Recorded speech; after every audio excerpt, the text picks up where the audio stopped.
So, the topic for today's talk is again the precepts. Precepts in, what do we call it? Precepts in what? In our life, is it? Something like that. Something like that, okay. So we have quite a mixed audience here, because we have people who I've not met at all, so I don't know where you are, and some people are just visiting, and we have a Gelong here. So we've got people here who are not in the room. So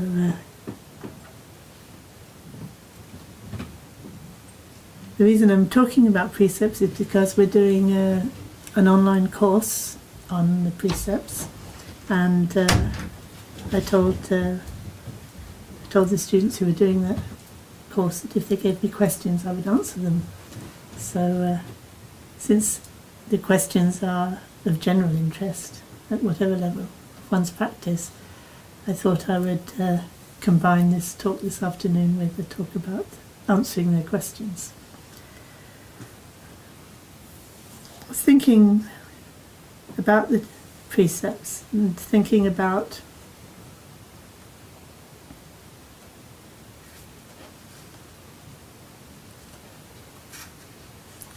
first of all I need to say what precepts are. In Buddhism there's lists of, or sets of, should I say, there's sets of directives about what is positive actions and what are negative actions, and the positive ones are the ones to be adopted and the negative ones are the ones to be avoided. They're to be adopted because they lead to happiness for oneself and others, and they're to be avoided because they bring suffering for oneself and others. So I think that's pretty sound from anyone's point of view. So then the different sets are used in different circumstances. Often in certain historical periods one set was more popular than another, but the most well-known ones are the 5 precepts, and they're the basic: not killing, not stealing, not lying, not committing sexual misconduct, and not taking intoxicants. So that's just putting them short, but then there's a lot of discussion then about how one interprets and understands those precepts under different circumstances. So that's why there's a lot of discussion going on about that, and has done over the millennia. And sometimes they're balanced by the 5 positive actions, which are to save life, to give generously, to be honest and truthful, to use one's sexuality in a way that's beneficial for others, and to lead a sober life, sort of keeping one's awareness clear and bright and clear. So that's those 5 positive, again positive, well they're all positive, but 5 avoiding what's negative and 5 adopting what's positive. There's also a very common set of 10 which are break into body, speech and mind. So the body ones are not killing, stealing and committing sexual misconduct, and the speech ones are lying, abusive speech, divisive talk, and meaningless talk, chatter, just kind of wasting time really. And then the three of mind are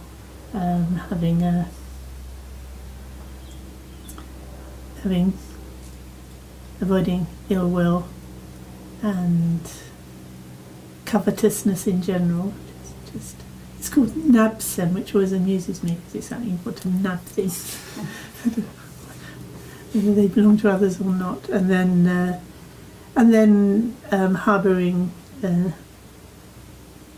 what could you say, misguided views, that harmful views that are not in accord with the Dharma. So, and then I think you can imagine 10 to fit that, what the opposites would be. Obviously the last one would be cultivating an understanding of the truth of the Dharma. And I think it's kind of obvious, but one could talk a lot on all of those as well, because they're all relevant to how we live our lives. And it's quite striking that there's 3 for body, 3 for mind, but 4 for speech.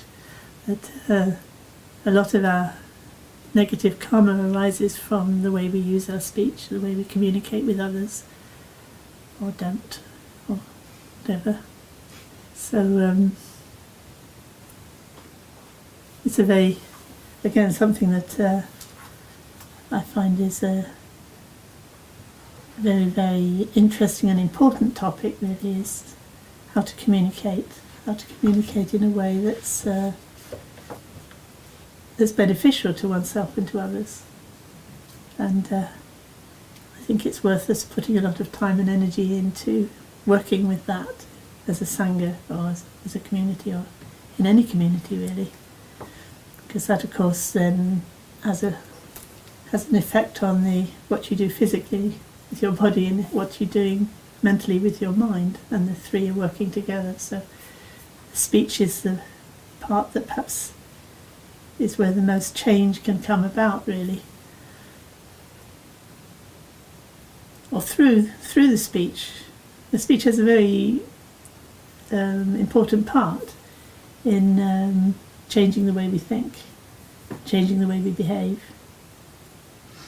and the way we think is going to change the way we speak, and so on, and they kind of feed into each other.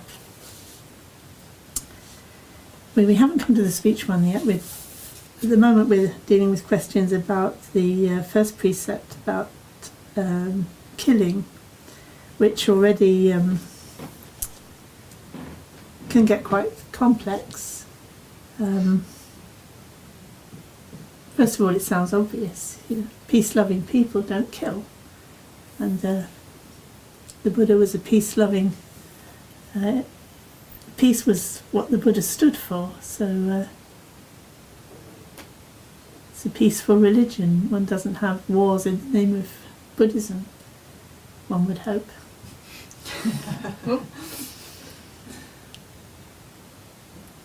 And obviously the most important one is not to kill other human beings. But then, especially I think in the West, we immediately start thinking of exceptions, when it might be a question of one person's life versus another. For example, a fetus in the womb, you've already got kind of difficult situations sometimes where it's the mother or the child. Or do you just leave the whole thing and pretend you didn't notice? It becomes quite an ethical dilemma, and it's worth considering those kind of things, and what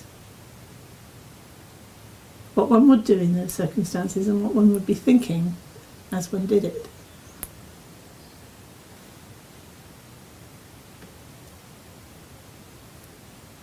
So on the one side, it's helpful to have guidelines, like saying no killing. Killing is definitely out.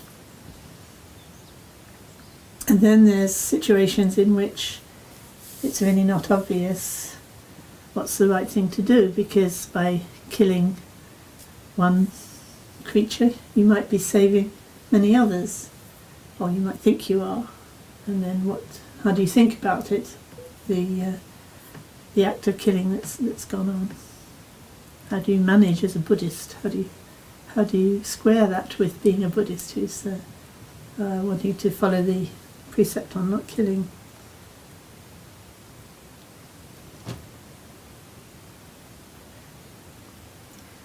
So then it's like you're dealing with, well, there's this clear-cut rule about not killing, you just keep it. I talked about that last month, I think. And that would be one level of practice. And then at perhaps if one was more confident in one's discernment and one's capacity to discern harm from what's harmful from what isn't harmful, one might make decisions that did involve killing. It's not clear where you make a line between a living being and a sort of microscopic organism. And even when you start taking medicines that kill parasites and so on, you're already starting to kind of make decisions on life and death issues. And one starts to think about, well, what's the most beneficial for the most beneficial for the most beings. And if human life is an opportunity to practice Dharma, then human life would be a more important life than a microbe or microscopic life. Or how far are you going to go? Like a big bear in the garden. Big mad bear. Kind of causing, threatening people's lives. So keeping just to the rule is kind of not so obvious. And I was talking last month about having to use one's discernment as best one can, which might mean then that you end up killing something. And one of the questions that came up was, so if you find that you are killing something because that seems to you to be the best thing to be doing in the circumstances, how do you handle the fact that you're doing something that's against the precepts, which is in some sense a negative action? And I think I said then that you can make pranidhanas for the being that you're harming, and pranidhana is a wish that is made from a very genuine place.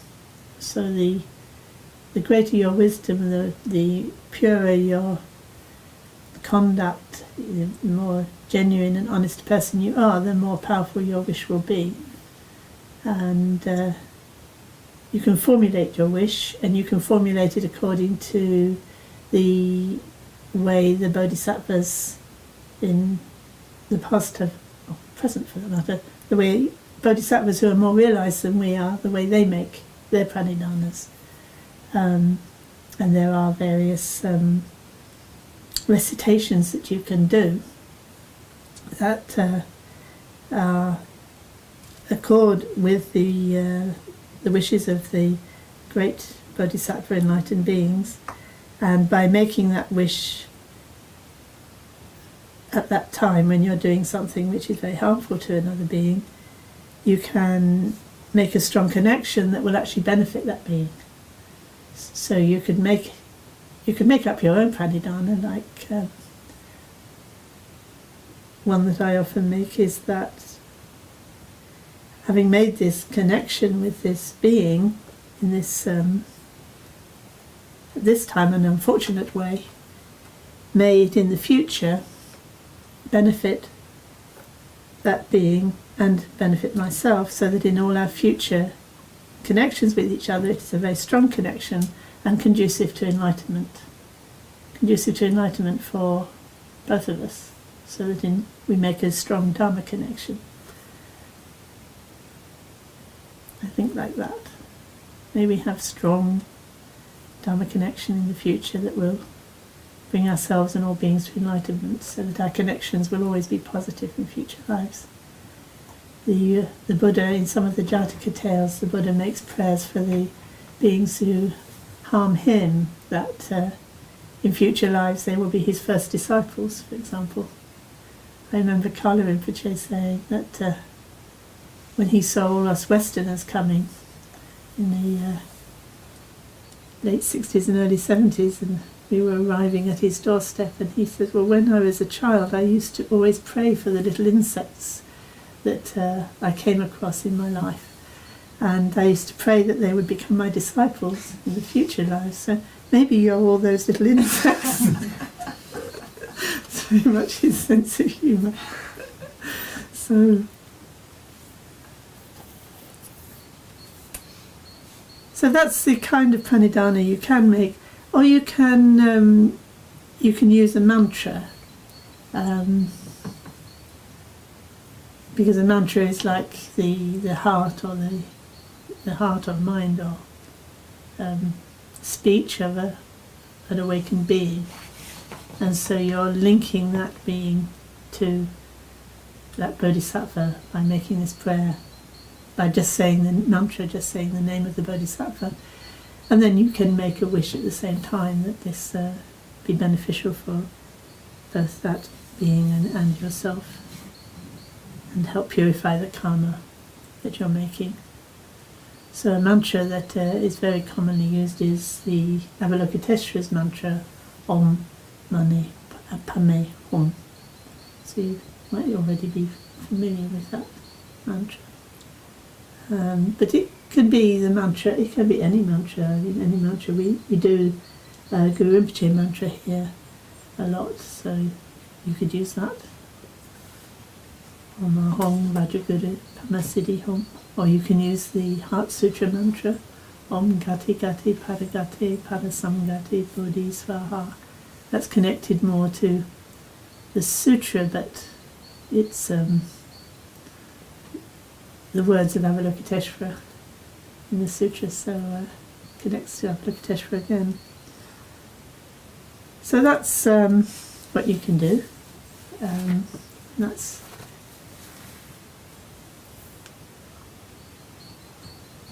that question. Then another question was about vegetarianism, because obviously if you're not killing, that suggests that then one doesn't eat meat, because you can only eat meat if something's been killed, although that isn't entirely true. Things die. So, like you could have the attitude that you only ate meat when an animal's died. And, sometimes I've heard of monastic communities doing that. Generally they don't eat meat, but when there's an animal that's died, then they do. And that's probably quite good for them health-wise. Occasionally to have some meat, I'm told, is quite good, because we're naturally omnivorous, and it's quite a good supplement. So if things die naturally, but then we probably would draw the line at the mice and birds that the cat brings in. But there would be no harm, I think, there's no reason why not to. And even in very extreme circumstances where you hear of people having eaten other human beings again. There's nothing against eating meat if it's actually going to preserve life. But there are some Mahayana sutras that quote the Buddha as saying that we shouldn't eat meat because it's like shows disrespect for beings with whom we have such a strong and intimate connection. One of the ways it's put is that all beings have been our mothers in past lives, or mothers and fathers, because our past lives go back so far, and we've been round and round, taking birth again and again so many times. It's sort of like unimaginable length of time that at some time or other we've all been everything to each other. So we've all been each other's mothers and fathers and children and brothers and sisters, and I suppose you'd have to say enemies. But So that's one way you can think about it. Or simply, other beings have the same love of life that I have. And just as I would not want my life taken, another being doesn't want theirs taken. This is like going to the Christian precept, isn't it? You know, doing unto others what you would have them do to you. It's kind of a very basic, instinctive thing.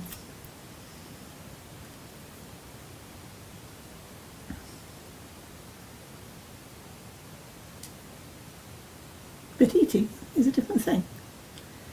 So, even though those Mahayana sutras say, well, you know, Buddha said don't eat meat because, you know, all beings have been your mothers.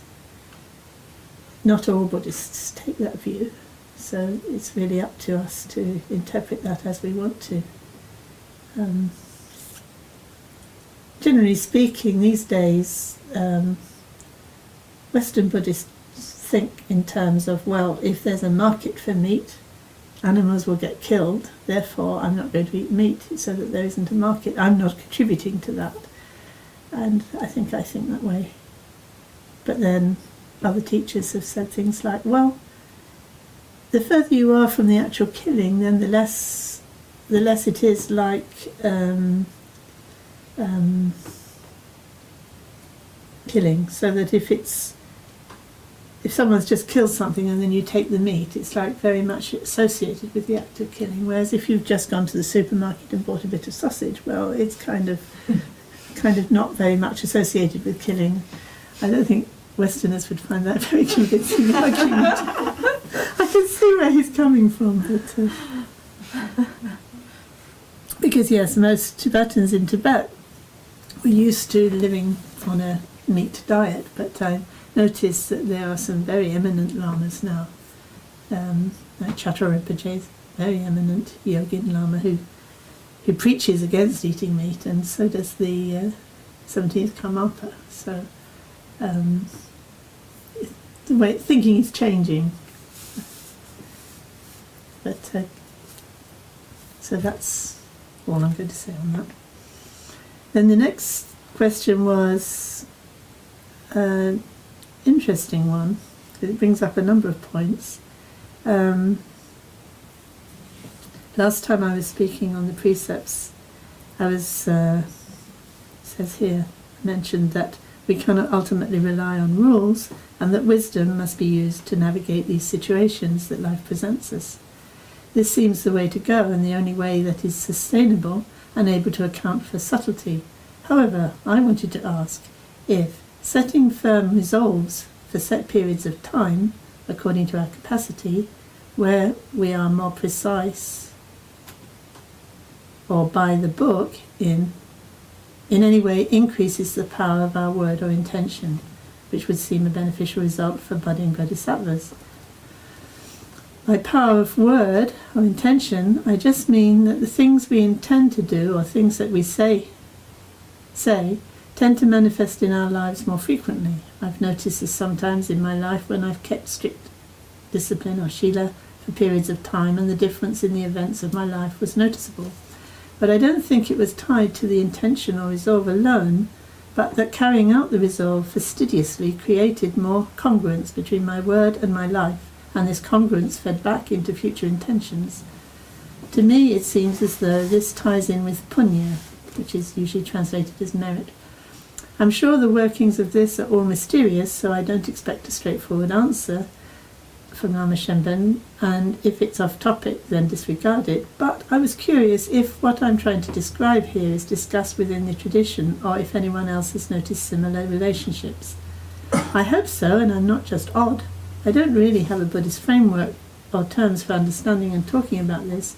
Perhaps it's similar to Jung's synchronicity.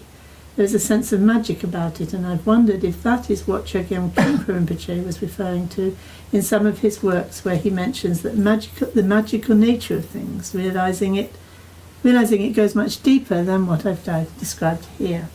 I thought that brought up a number of very interesting points. So one of the things I wanted to talk to you today about was what's mentioned here, the power of one's word. So when we talk about the precepts, we tend to end up discussing quite where to draw the line in difficult situations. That seems to be where we as Westerners go straight away. When I talk to Tibetans about these sort of areas, these grey areas, I notice that they are as undecided as we are, and different Tibetans will give me different answers, and sometimes they will answer very definitely one way until I describe to them a difficult situation, and then they'll go off and they'll start thinking quite innovative. Yes, exactly, innovative. They're quite innovative in the way they start to try to deal with these kind of questions. So it's, but generally speaking, they're very, very clear cut. This is the formula. This is what we do. This is what we vow. It's just like straightforward, which is relates, I think, to this question that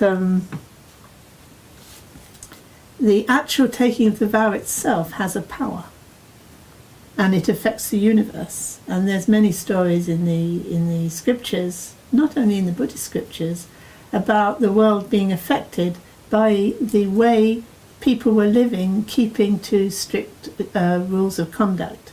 So it wasn't simply that they were living good lives, but they had actually made a vow or commitment that they were going to live in a certain way, that they were not going to kill, or they were not going to eat meat, or they were going to always receive guests graciously, or whatever the decision was. They made it very consciously, deliberately, and they would not break it even at the cost of their life. And then this is often given as the reason why the country itself was prosperous. And the karma, if you like, the karma of the country, the collective karma of the country was very positive. So somehow there's a connection between the intention and the power of the word, and the power of having kept one's word, having given it.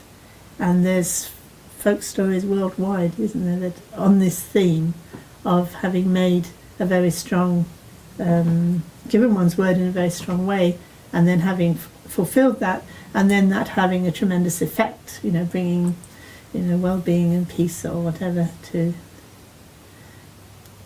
the world, or some very powerful effect. And from the Buddhist point of view, this is not accidental. That I think you're familiar enough with Buddhism and the Buddhist view of the world to know that it's the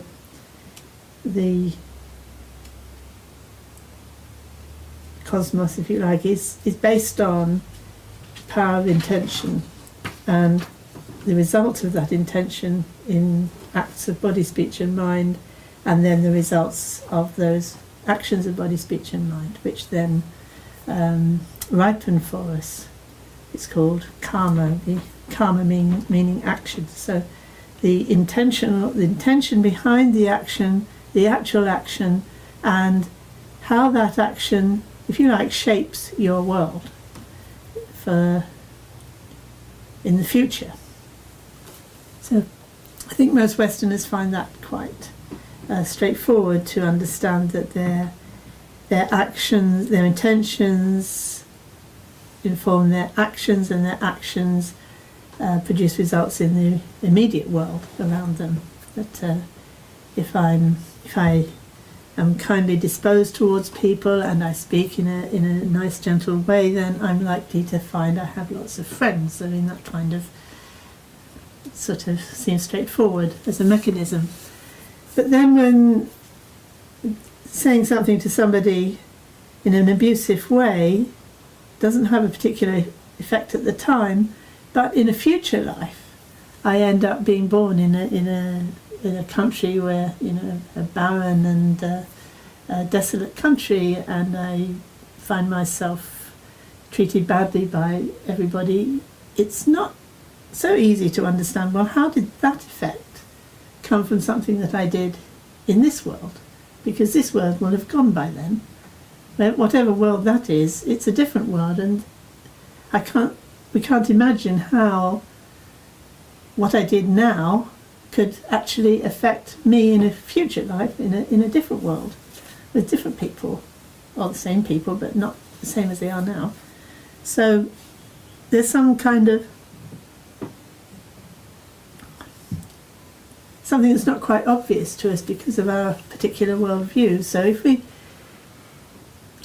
stop and consider again a bit longer what the Buddhist cosmic view is, it's much more a sense of the fundamental structure of the universe, if you like, is not in time. It's not in time, it's not in place. It's not in any place, it's not any time. And if you, when you're doing your formless meditation and you're trying to track down where your thoughts are, you might find very easily, relatively easily, that, well, I don't know where they are. And that's a good clue, where are they? When were they? By the time you're aware of them, they've gone. So how could you possibly be aware of them? But if you're not aware of them, how do you even know that you have them? It's kind of, if you think about that for long enough, you realise you have to drop almost entirely your present view of the world, your view of the cosmos, your view of the universe. And you're entering into a mysterious, I suppose you'd have to say, dimension in a way. It's as if what's appearing to you and appearing to your senses is emanating from something, some deeper reality. And that's what's connecting, if you like, you and your life with the way your life is manifesting. So that connection between one life and another can be very deep, because it's at a level that's deeper than what you're seeing on the surface. And as you go nearer to the heart of that, where it's all emanating from, it becomes less and less tangible, but more and more powerful. And when you think about it, perhaps the least tangible thing to ourselves is that movement of intention. What is it? Where is it? How it? And yet, we can move it. We can intend. We can decide. We can choose. I think somebody last time asked, what chooses? It's a very deep, very profound question. What chooses? Because that choice is what's going to affect everything then that manifests in your experience will manifest from that you might say subtle or small. Could you call it small? Does it have any size? Movement, which then manifests as your world. And if that's not in space and time, there's no reason why it shouldn't emanate, have a power and effect in a future manifestation, in a future world or body. And if we're all like that, and we're all emanating from some deeper place, we're all connected at a much deeper level than perhaps we can trace when we start to kind of examine things scientifically, if you like, analytically. And the interesting thing is that you might think, well, this is a bizarre way of understanding the nature of the universe. I mean, who would think that, our whole world with all its, all the vastness and the microscopic levels of our world could actually be emanating from some mysterious intention. And yet, what's most meaningful for us in our life all emanates from our heart. And we feel that heart connection with others through birth, through death. It's kind of, as I often say, it's like It's not in time even. It's not in any place, it's not in any time, but it's more real and it's more meaningful than anything else that's manifesting. It's at some much deeper level we're aware of.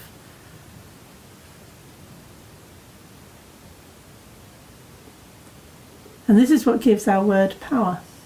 And in these stories, it's always a word that comes from that genuine heart of our being, with a very strong confidence in our ability to do that. That's how magic works. Magic works by having complete confidence in your word and in what you're doing. So it doesn't have to always be good. But here I'm talking about good. So when we say, really from a really genuine place, I will not kill.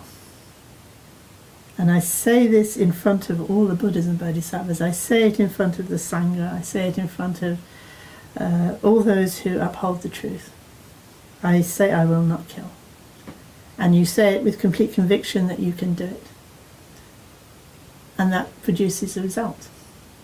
Produces a result in the world.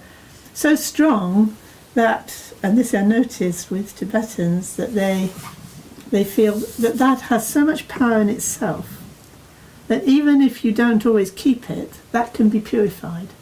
That can be purified and you can restore it. You can restore the power of your vow, your word and your intention.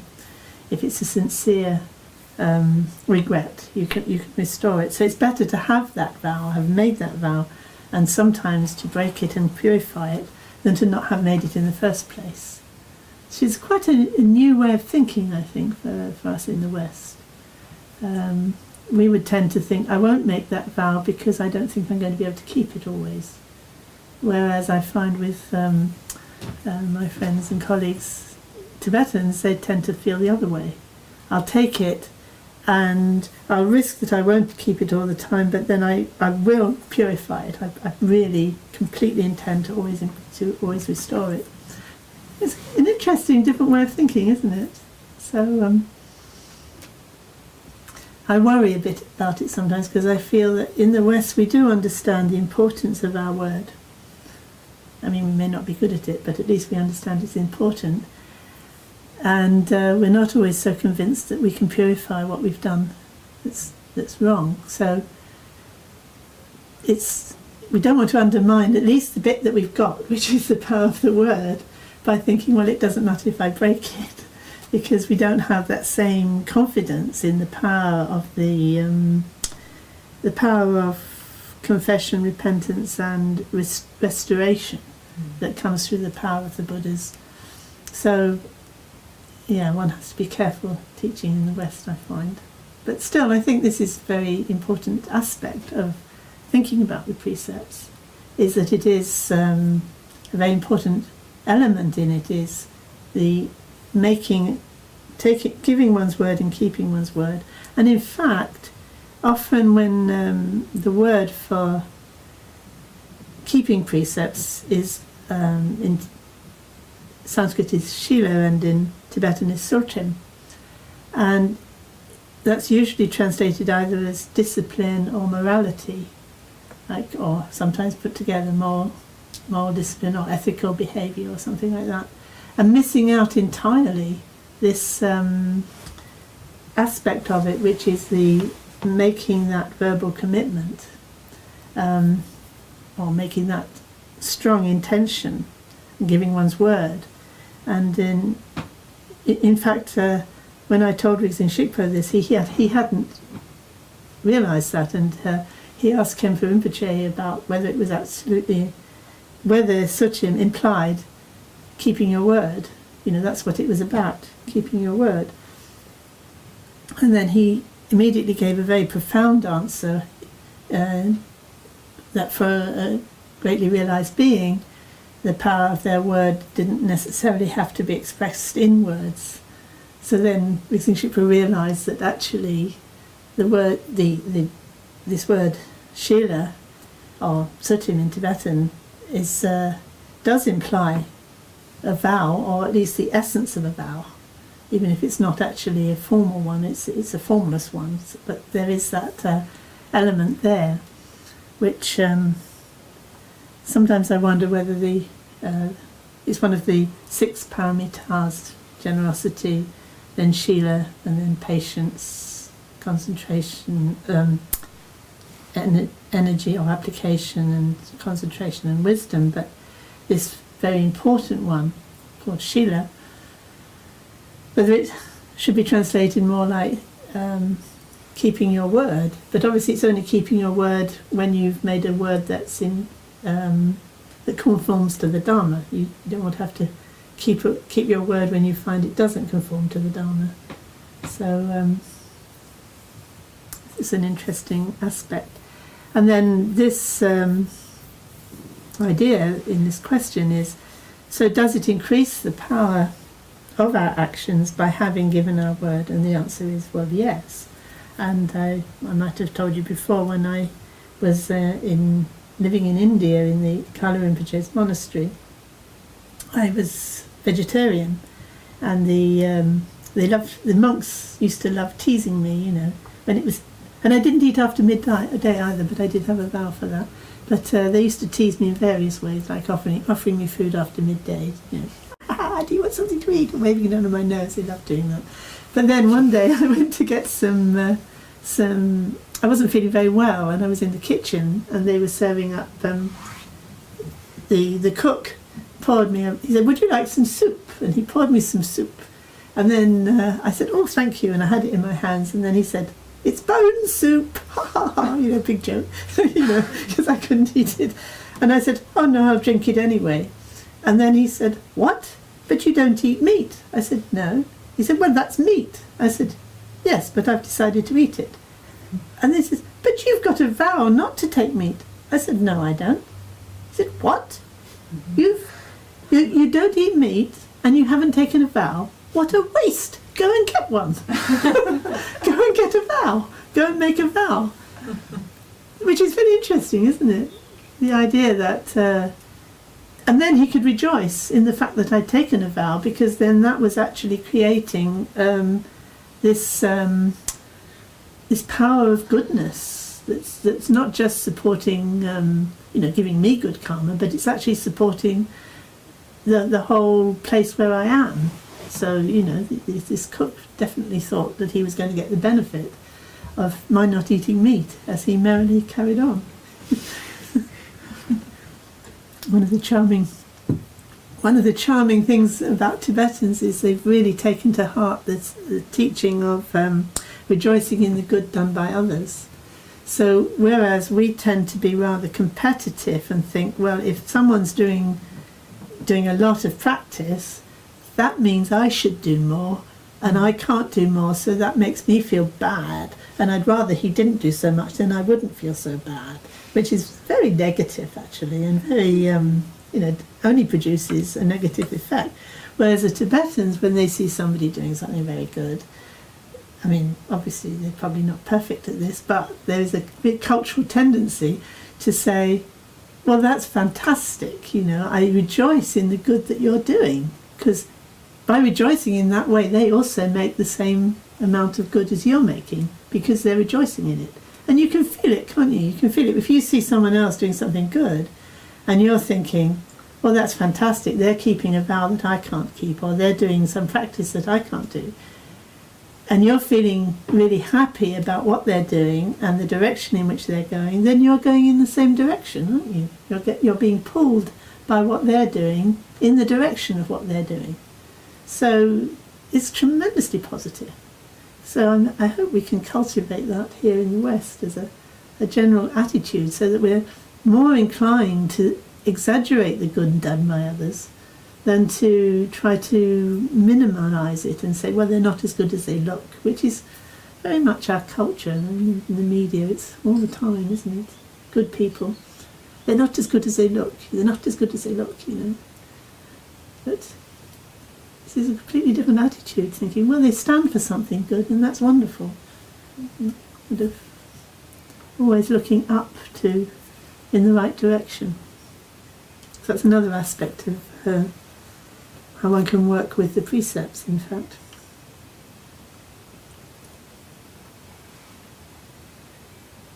So yes, and it's interesting that this person asking this question is saying that even when he does that for a short period of time, and this is an idea for everybody really, you might think, well, for various reasons I'm not going to give up eating meat, I'm not going to give up killing, but maybe I'll do it for a period of time.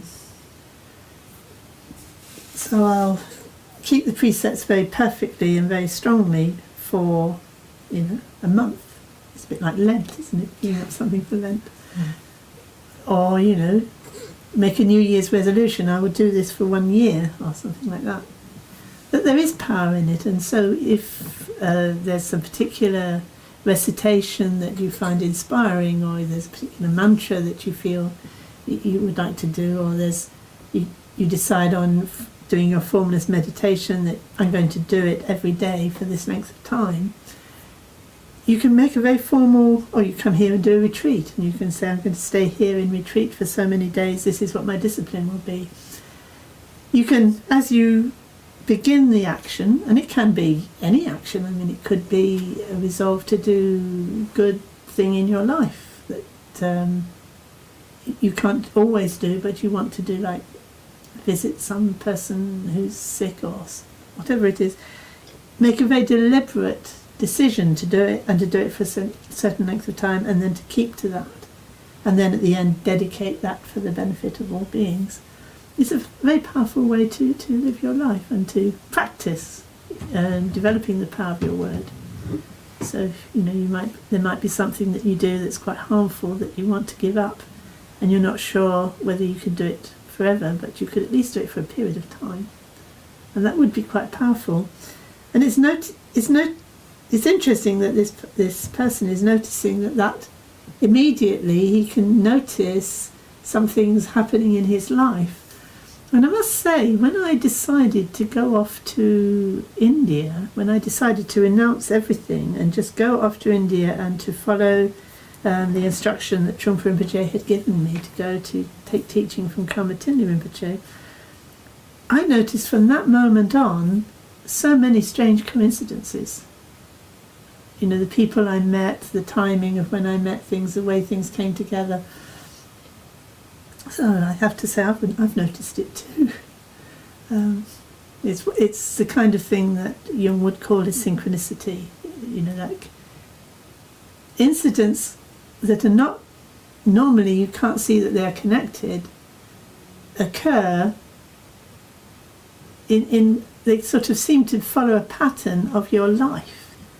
It's very strange, isn't it? I remember somebody at Wolfson College saying to me once, this Indian chap, I think, he's saying, oh no, it was someone else. He said, I want to do a study of whether it's true or not that it always rains when I go on holiday. Or for how many people this is true, because so many people say it's true. Is it true, and is it statistically significant? Because we all say it, don't we? There's all sorts of things we say. The toast always falls on the jam side or whatever. So again, it's like the karmic thing, isn't it? How could it be? How could the weather be affected by what I decide to do? I mean, we don't have any reason to think that there would be any connection. And yet we all talk all the time as if it's going on all the time. But that always happens to me, we say, don't we? Things like that. But how could that possibly be? Unless there's some other mechanism that's going on to do with intention. Maybe there is. Maybe intention is more fundamental, if it's all emanating from some form of intention, then maybe, what we're intending is actually affecting the way things are coming together in the apparent world. Which would give us a sense of magic, wouldn't it? Like how does magic work? If I have a very strong intention, that such a thing will happen, and then I bring things together in a certain way with a very strong conviction that that's actually changing the universe, maybe it does change. So, yes, that's all implied, really. It's we're talking all the time about all these teachings. We're talking about, from one point of view, how things appear, and you can analyse the way they appear and see they're like a dream or an illusion, or impermanent and changing, or unreliable, or just simply magical appearances. And then at another level, you're talking about just resting in the true nature of our being and living from that very integrated place, and that will actually affect the whole world, or affect our lives, or affect our future and our path to awakening. That somehow it's all very simple, that we're looking at some very simple, trusting faith in an essence that we're intuitively aware of, and that's how things are. So when we're talking from that point of view, you might say, well, all you need is wisdom and compassion, and that open, clear, sensitive place, have confidence in that, and then all your actions will be naturally, spontaneously perfect. So that's how things are. But then from where we are, and we're not able to be quite as relaxed as that, everything's pretty chaotic, and what's really helpful is to have some clear guidelines and clear rules. But then, of course, as soon as we get the clear guidelines and clear rules, we start finding where they don't apply, and worrying about them, worrying about, like, how far do we go with them, and that kind of thing. So those two kinds of teaching are going on all the time. And I was thinking this morning that I would give you a whole teaching from the other point of view, but then I realised I wouldn't have time, so that we'll have to wait for another time.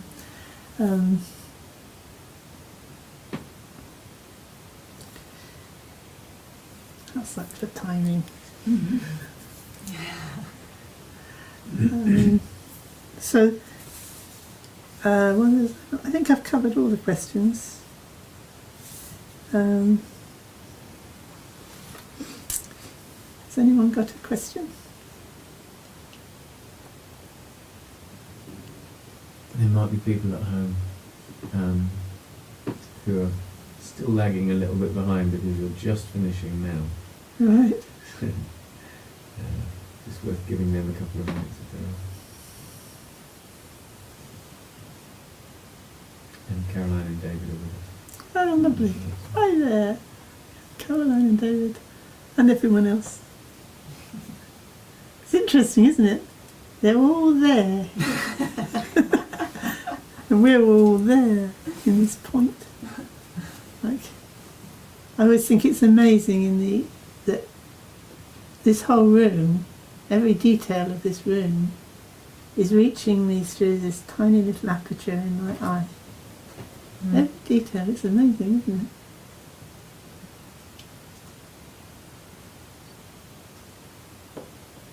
Seems so sure that I'm seeing something out there, but actually what's happening is something, the light is touching this tiny spot, and then I'm somehow projecting out that it's a room out there. And now this is projecting out right out into the world. It's amazing, isn't it? I want to ask you a question about the designer of the universe. Because it seems to me that you look at nature and it's all so perfectly designed, and that whether your approach has a acknowledgement of that, or feels in tune with that, or say something about that. Yes, when I look at all these programs about the nature of the universe, I don't know, was that clear enough? Did everyone hear the question? Maybe it might be worth just repeating. I'll repeat the question. The question was about the designer of the universe. When you look at the universe, you look at nature, there seems to be some design behind it, and the way I'm talking is implying the same kind of thing. And I'm saying, yes, when I look at nature, when I look at these programs about the nature of the universe in such detail, minute detail and vast detail and intricate detail, it just doesn't make sense to think that isn't some intelligence behind that at all levels. Actually, you talk about the body, that the intelligence of the body, you see, there's intelligence everywhere.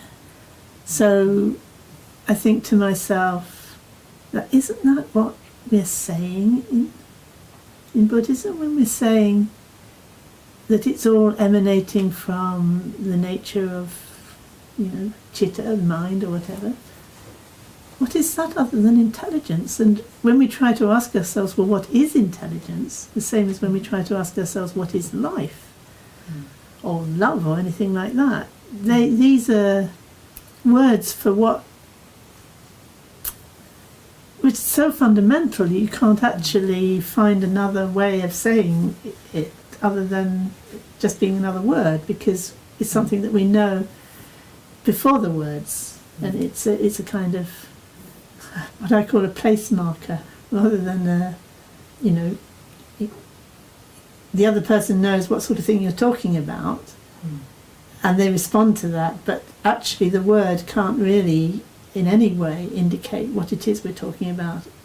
So that, I feel that was with intelligence. I mean, then I'm doing my formless practice and I'm just noticing, you're noticing thoughts, okay, and you let them go and so on and so on. But then when you start to really become, let the thoughts be there and you notice what they're doing, the intelligence, the complex planning and, there is no past and future, and yet intelligence can create, whole strategies and worlds just like that. What is that? What is that? And it's going on everywhere. So I think, yes, when I hear that kind of talk, if it's done in other traditions where that might be called, I don't know, I hesitate to say God because I know it has all sorts of connotations for people that are not, what I would mean. Well, to me, it's all vocabulary. Yeah. We've all got different words. Yeah. We're actually all talking about the same thing. I think so. I think if we are talking about the same thing, we are talking about the same thing. When you were talking about the precepts, I was thinking of the Ten Commandments. Yes. It sounded pretty much identical. Yeah. So could be interpreted exactly the same. Yeah. So that kind of, it's rather confirming, isn't it? That we're talking about reality. Exactly. And different traditions use different vocabulary, and different traditions distort their own tradition in different ways. Exactly. Yeah. So, yes. Can I say one more thing? Yeah. I really liked what you said about the intention when you were exploring that. What is that? Where does that come from? I got quite excited then. It was like, where are we going here? This is I've not been here before. Right. So it's exploring something. And you talked about dimensions. I think there are many dimensions. And Jesus said, my Father's house are many mansions. Or many rooms in the same mansion, I can't remember. But, yeah. Yes, and of course that's from the point of view of modern physics and mathematics and so on. The whole question of dimensionality and multiple dimensions, and I think Rigzin Shikpo said if you have enough dimensions you can express this whole universe with a single point.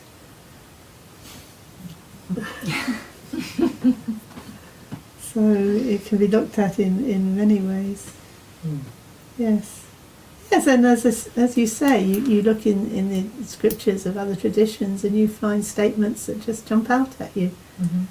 You know, like, one doesn't have to assume that they're not talking about the same thing. No, not at all. Or even assume that all Buddhists are talking about the same thing. Or all Christians are talking, you know, and I think there's there's so much diversity within each tradition of how people are interpreting their own tradition. You really have to listen carefully to what any particular person is saying and how they're using words. And whether, we can't, words are only just pointing at something, aren't they? And you can tell by the way how the conversation goes, how a person is using the word. That's I feel it's really important, especially in such a mixed culture as our own. It's very important to be very careful to listen to people, exactly how they're using words. Absolutely.